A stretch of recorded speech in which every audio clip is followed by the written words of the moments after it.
জোড় নিবেদন আপনি আচরি ধর্ম প্রভুকে শেখা সেই ভক্তবান চাচি কল্পতরু ভগবান ভক্তগণের স্মরণকে কর্যবর করে বললেন হে ভক্তগণ আজ আমি এখানে এই যজ্ঞ সম্পূর্ণ করব তবে তোমরা তোমাদের মনে যে আনন্দ যে আক্ষে ছিল সব দূরীভূত করে তোমরা মনের আনন্দে একবার সেই রাধারমণের নামে একবার জয়ধ্বনি করো। আজ লাগলো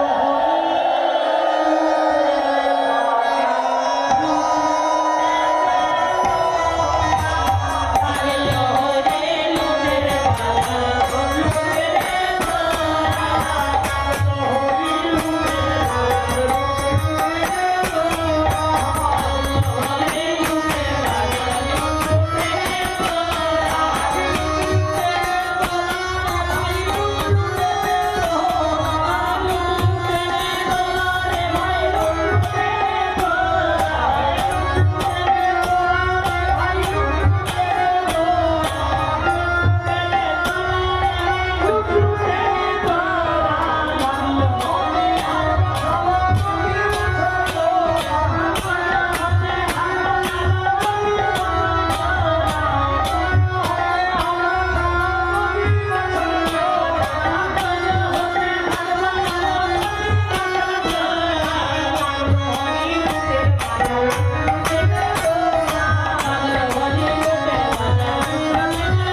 গঙ্গাধর পণ্ডিত কি, শ্রীবাস পণ্ডিত কি, ছয় চক্রবর্তী কি, অষ্ট কবিরাজ কি, দ্বাদশ গোপাল কি, 64 মহন্ত কি, রাধা কুণ্ড কি, শ্যাম কুণ্ড কি, গিরিলাল ভগবান কি, অষ্ট সখী কি, অষ্ট মঞ্জরী কি, অষ্ট নায়িকা কি, ব্রজবাসী কি, বৃন্দাবন ধাম কি, পুরুষোত্তম ধাম কি, নবদ্বীপ ধাম কি, আপন আপন গুরুদেব কি, আপন আপন পিতা মাতা কি, উপস্থিত ভক্তবৃন্দ কি, ভক্তদের মঙ্গলার্থে কি, ভাবিয়ার আয়ন্তরা গ্রাম কি, গ্রামের ভক্তদের মঙ্গলার্থে কি, তারই সম্প্রদায় কি, তারই আখড়া কি, ভগবঙ্গল হরিনাম কি, গাইয়া বাজিয়া কি, মহামহা নামযজ্ঞ কি, মহামহা মহোৎসব কি, চক্রেশ্বর মহাদেব কি, অধীশ্বর মহাদেব কি, রাধা গোবিন্দ জিউ কি, রাধা গোপীনাথ জিউ কি, রাধা মদন মোহন জিউ কি, রাধা বাদ্যবিহারী জিউ কি, রাধা বল্লভ জিউ কি, রাধা শ্যাম সুন্দর জিউ কি, রাধা দামোদর জিউ কি, বিধু বন কি, নিকুঞ্জ বন কি, চিন্তাহরণ ঘাট কি, রেলপটল ঘাট কি, সিদ্ধ বকুল কি, আমাচন্দ্র হরিদাস কি, শ্রীবাসী মাধব গোস্বামী কি, ঈশ্বরপুরী গোস্বামী কি, মানবদাস গোস্বামী কি, সুশীলদাস গোস্বামী কি, সমস্ত ব্রজমণ্ডল কি, সমস্ত ব্রজমণ্ডল সাধু সন্ত কি, পাবন সরোবর কি, বিমলা কুণ্ড কি, কেদারনাথ ধাম কি, বদ্রীনাথ ধাম কি, আজকের আনন্দ কি,